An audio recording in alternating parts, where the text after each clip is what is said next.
mahirap po ang pumunta, tumayo, at magsalita sa inyong harapan. Pero noon pa man, alam kong walang madali kapag ikaw ay Marcos. Nanginginig ako at ang aking boses, hindi dahil ako'y natatakot sa inyo, kundi dahil nalulungkot po ako. Ipagpaumanhin ninyo kung sa gitna ng pagsasalita ko, ako'y hihinto, hihinga dahil sa bigat ng aking kalooban. Pero hindi yan ang dapat kong ihingi ng paumanhin. Hindi yan ang kasalanan ko sa bayan na dapat ihingi ko ng tawad. Narito po ako dahil sa tawag ng Iglesia ni Cristo para sa transparency, accountability at hustisya. At dahil sa tawag ng sarili kong konsensya, bilang senador, bilang kapatid, bilang Pilipino. Bata pa lamang kami ni Bongbong, alam na ng buong pamilya ang problema sa kanya.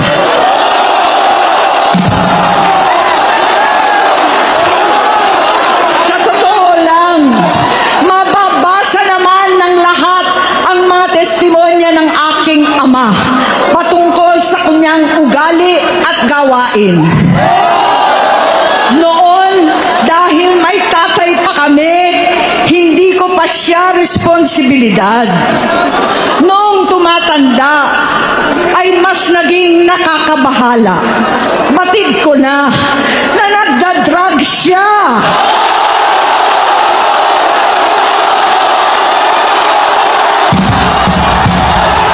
Nalaman ko at ng pamilya, seryoso ito. Minsan, kami ng Presidential Guard at Metro Gompa ang naglilinis tuwing nagpa-party po sila.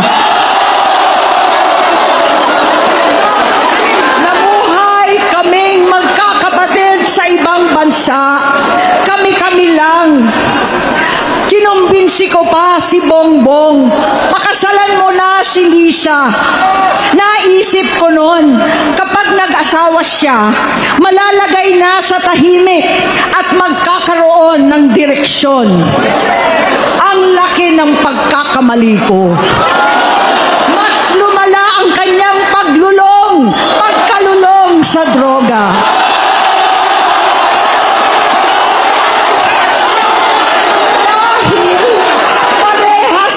Silang mag-asawa.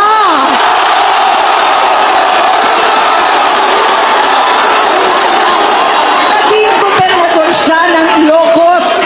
Alam ng mga tao doon na halos hindi siya pumapasok. Tuwing kukumprontahin ko siya, ay nagsasabi siyang magbabago na siya, aalisin na niya ang bisyo.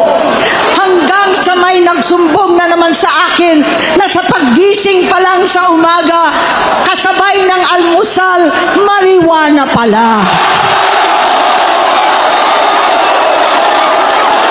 Maghapon sila, lahat sila nagiinuman at gumagamit ng cocaine. Kasama ng asawa at barkada. Tulad ng ama ko, kinastigo ko ang mga barkada niya. Ang nasirang si Bong Dasa, si Edvi Cruz, Inigo, Tony Boy, Sap Anton, alam po ninyo yan. Paano nagre-resign na sa takot ang mga pulis nila at staff dahil sa lumalalang bisyo. Inayos ko sila dahil gusto niyang ituwid ang buhay niya. Gusto niyang mag-vice-presidente. Hindi siya pinalad at lalong nagkaroon ng oras para sa bisyo. Simula noon, naging malabo sa amin ang lahat. Kaysa mag-away, bigla na lamang lumayo ang loob namin sa isa't isa. Noong 2016, kasabay ng kampanya ni dating Pangulong Duterte laban sa droga. Lumabas ang pangalan ni Bongbong sa listahan. Nakasama siya sa listahan ng mga celebrities, mga artista, Maricel Soriano at iba pa. Masinsinan kong kinausap si Pangulong Rodi. Halos manikluhod ako. Sinabi kong ayon sa kapulisan, dapat unahin, usigin ang mga pusher at saka na lamang sagipin ang mga user. Naligtas si Bongbong. Labis ang takot ko at pag-aalala. Kinausap ko siya at nagsabi siyang talagang siya ay nagbabago na. Muli at lagi, hindi ako nawalan ng pag-asa. Ako'y naniwala ulit. Mula noon na natatanggap ko na lang na balita tungkol sa kapatid ko ay regular na pagpapadoktor. Kaya kumalma naman ako. Inisip ko, totoo, dahil na-opera na ang tuhod niya sa gout. Siguro, totoo na ito. Hanggang nito, na lamang nalaman ko na tuloy ang paggamit niya sa mga party, nagarapalan, naghahain ng droga. Pinagmamalaki pa ng mag-asawang kayang-kaya nila ang microdosing ng cocaine. Hati-hatiin daw para 4 na beses sa isang araw. Hindi mabibisto. Ang pampapadoktor, pinalabas nilang pag-stem cell. Nagpapalit daw ng dugo, nagpapa-blood transfusion. Kayang-kaya raw. Hindi ko maintindihan ang pinagsasabi. Noong 2021, kahit papano, nagkikita kami at nagkakausap. Sumamba siya sa aking talagang hinintunan niya. Naniwala ako kasi sabi niya gusto niyang tumakbo. Ang sabi ko, tutulong ako sa abot ng aking makakaya. Ipinakilala ko si Bongbong kay Inday. Naging magkatandem sila. Pagkatapos noon ay biglang hindi na niya ako ulit kilala. Kahit si Inday, nagtataka, bigla ako na itsapwera. Kahit ganon, nangampanya pa ako para sa kanya, kahit si Inday na lang ang aking nakakausap. Hindi ko alam bakit ako nakaban sa headquarters nila sa Mandaluyong. Hindi ko alam bakit walang nagre-report sa akin tungkol sa kampanya. Sa totoo lang, masakit mang aminin, nung dinidisqualify na siya, halos papaboran ko na sana dahil may nagsumbong sa akin mula sa kanyang campaign team na gumagamit na naman siya. Nung sinabihan ko, siya at mga taong nasa paligid niya, nagkaisa silang tuluyan akong alisin sa kampanya na ako naman ang bumuo. Sinabi nilang gusto ko na siya ay ma-disqualify para ako ang pumalit. Hindi totoo yun. Iniisip ko ang kalagayan ng aking kapatid at paano siya magsisilbi kung ganyan ang kalagayan niya. Pero pinaparating sa akin na hindi siya lulong at minsan na lamang tuwing nagpa-party. Hindi ko maipaliwanag bakit gusto kong maniwala at hindi mawalan ng pag-asa. Noong nanalo siya, naging pinakamalayo na kami sa isa't isa. Maliban sa opisyal na tagpuan at kapag pumupunta yung nanay namin, hindi ako sumama sa loob ng 3 taon dyan sa Malacanang. Dahil lantaran na doon ang inuman, ang paggamit nila ng cocaine at mga bawal na gamot. Hindi ba ninyo nakikita, naririnig, kakaiba na siya magsalita. Hindi na maintindihan kung ano-ano na ang sinasabi at wala na sa sarili. Nagtatago sa kabaitan niya ang pang-aabuso niya sa droga. At nagbunga na ito ng mga nakakapinsalang maling desisyon. Hinayaan niya niyang kumilos ang mga nakapalibot sa kanya. Yung mga umaastang presidente habang nilululong siya ng mga ito. Hindi na kami nagkausap. Sa harap ng publiko, pinipilit kong magmukha kaming maayos. Pero wala na kaming koneksyon. Hindi ko hinihiling na maunawaan ninyo ako, lahat kayo. Sa palagay ko, ang makakaunawa lamang sa akin ay ang mga pamilyang may pinagdaanan sa adiksyon, sa inom, sa sugal, sa alak, sa bisyo, higit sa lahat, sa droga. Pagka hindi ko siya nakakasama, buong aking loob na ipasok sa institusyon, ipagamot, iparehab ko na yan. Pero tuwing maghaharap kami noon, hindi kaya ng aking kalooban na gawin yon. Tuwing magsasabi siya sa akin na magbabago na siya, hindi ko siya kayang tiisin. Hindi ko kayang ipagkait sa kanyang pagkakataon at pagbabakasakali. Umaasa ako at laging nananalangin na sana, oo nga, nagbago na siya.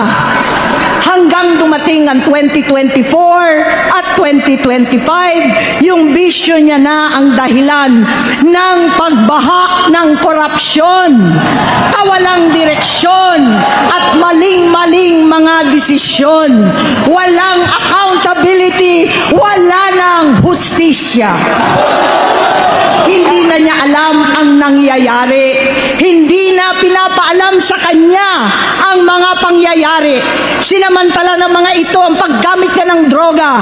Kinangkam na nila ang kaban ng bayan, habang ang mga dating tumatawag sa amin ng magnanakaw ay nakakita ng pagkakataon sirain ang lahat. Nagagamit na nila si Bongbong para sirain si Inday. Itinutulak pa nila si Bongbong at ang bayan sa bangin para umastang tagapagligtas. Mula sa pagtraidor at pagpapahamak kay VP Inday, sa confidential funds na kung tutuusin ang galing naman sa opisina ng Pangulo, hanggang sa pagpadukot sa dating Pangulong Duterte para itapo na lamang sa ibang bansa. Ang kabaitan ni Bongbong ay naging kalupitan. Garapalan ng pagtatakip sa kanya ng mga nasa Congress, sa Senado, mga miyembro ng kabinete. Kitang-kita na ng taong bayan, wala nang puwang ang kahihiyan. Para bang nauulit ang bangungot ng kasaysayan dinamas namin noon. 68 years old po ang tatay ko nung pinatalsik sa pwesto. 68 years old na rin si Bongbong ngayon. November 17 din noong 2021 nung nakumbinsi ko si Inday na magbise kay Bongbong. November 18 po, bukas, ang ikatlong araw natin. 9 na taon na nakakaraan, saktong November 18 pa talaga, na pinalibing ni Pangulong Duterte ang tatay ko sa libingan ng mga bayani. Halo-halo na ang aking nararamdaman, pero alam kong ito ang dulo at hangganan ng aking pagtitiis at pananahimik. Hindi na tayo mananahimik! Dahil nalaman kong pati ang mga anak niya ay nagdodroga na. Kinasusuklaman ko pa ang pag-alok ng mag-inang si Sandro ng droga ang aking mga anak at iba pang mga kamag-anak. Yan ang hindi ko na mapapalampas. Sa loob ng halos 4 na dekada, wala akong ibang pinangarap kundi maipakita sa sambayanan na hindi kami masamang tao. Hindi masama ang pamilya Marcos. Gusto kong ibangon ng dangal ng aking ama. Sa pamamagitan na nagpagtatrabaho para sa bayan, sinikap kong maging mabuting gobernador, kinatawan, senador. Hindi ako halos nagpapahinga para makapag-iwan sana ng legasiya na kapag sinabing Marcos, nabawi na namin ang tingin sa nakaraan. Ngunit sa kagustuhan kong maging responsableng anak, matupad ang pangako ko sa aking ama, nabigo akong maging mabuting kapatid. Naging mahina ako kay Bongbong. Sa kapulisan at sundalo, sa lahat ng mga leader at tagapagpatupad ng batas, siya ang Pangulo natin ngayon. Sinabi ko kung anong kalagayan niya ngayon. Tulungan niyo akong mapabuti ang kanyang kalagayan. Tulungan niyo akong matulungan siya. Hindi niya ako kalaban. Ang kalaban niya ay ang sarili niya. At nadadamay ang bansa sa laban na yan. Bilang senador at lingkod bayan, batid ko ang mga problema at gaya ng bayan, alam ko rin ano ang solusyon. Sa pagkakawatak-watak, patuloy na pamumulitika, pagnanasa sa kapangyarihan ng mga talunan naman, kaguluhan sa Mindanao, alanganing gyera sa China at Estados Unidos, kawalang pananagutan sa flood control scam, garapalan, takipan, panggigipit sa hindi kaalyado, pagkakanulo sa kapwa Pilipino, pagdakip sa dating Pangulong matanda't may sakit upang ihagis lamang sa bansang dayuhan, pagsadsad ng piso, paglaganap ng gutom, paghihingalo ng ekonomiya, at pagsasawalang bahala sa taong bayan. Ang delubyo at kalamidad na nagdudulot ng parusa, ang korupsyon na nauwi sa kawalan ng tiwala at hustisya sa Pilipinas, sa kanyang pamahalaan, lahat ng yan ay masusolusyonan kung ikaw, aking kapatid, magsaayos ng iyong sariling kalusugan.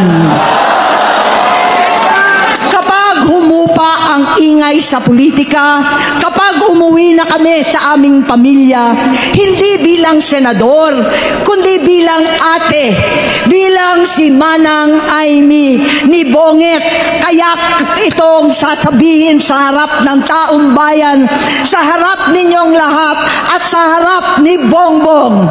Bonget, magtatatlong taon na tayong hindi nagkakausap. Tatlong taon ko nang sinusubukan muli na ako'y pakinggan. Siguro ngayon ay makakarating ng buo ang gusto kong sabihin. Walang mababawasan, hindi madadagdagan. Bongbong, nag-aalala sa iyo si Manang. Tuwing nakikita kita sa TV, gusto kitang puntahan. Napakalaki ng pinagbago mo. Itsura, pagsasalita, takbo ng pag-isip. Minsan, napapatanong ako sa sarili ko, ikaw pa ba yan? Si Bongbong ba talaga yung nakikita ko?